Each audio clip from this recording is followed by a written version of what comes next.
This is Dieter Bohn with The Verge at CES 2014, where apparently virtually dead operating systems can get a second life. It's no understatement to say that webOS has had a weird history. It started as a way for Palm to save itself, struggled in the market, got sold to HP, and then HP killed its devices and sold the software to LG. The next step in this crazy ride? LG's webOS smart TVs. On the eve of LG's CES press conference, we had a chance to sit down with webOS's head of product management and design, Itai Vanchak, to find out more about this strange new chapter. One of the main things we were trying to achieve is simplicity.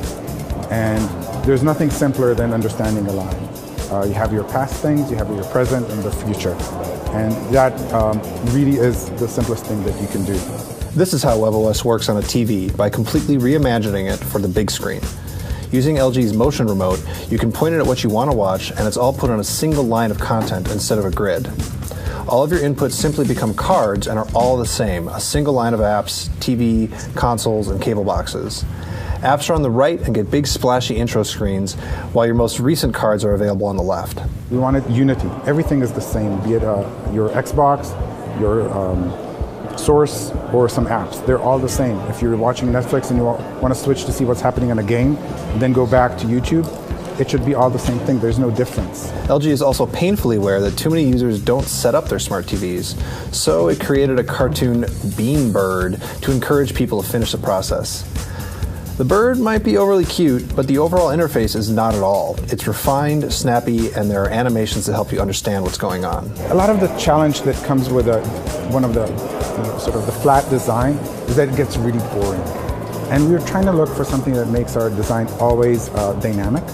And you'll see that we have a lot of tension between different parts of the design. There's strong lines, and then they move sort of like jelly, or in unexpected ways. Smart TVs typically have terrible interfaces. Grids of icons and mismatched UI abound. So LG decided it wanted something that felt immediate and simple instead of flashy and overbearing. The inspiration for the interface, the functionality, comes from our perception that TVs used to be simple, and we wanted to make TVs simple again. And it's not just the functionality or the information architecture, it's also the visuals. And you can see the strong colors and the lines really come from old TVs and how even the no signal used to look. Smart TVs need apps, and LG has the key ones: Netflix, Hulu, Amazon, and YouTube. There's also a store coming to add more, but LG isn't hanging its hopes on building a massive ecosystem yet. TV right now is not about apps, it's about content, and we want to make sure we have all the content that people want to see. Yeah. I don't think that it's about competing about the app catalog. And also, webOS is about the web.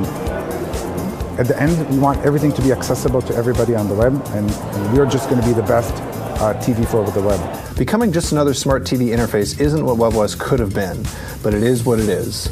Fortunately for LG, it looks like it's a relatively good interface, and given the sad state of most of the competition, relatively good actually feels pretty great. Can webOS be more than that? At this point, it probably can't be, and that's just going to have to be enough.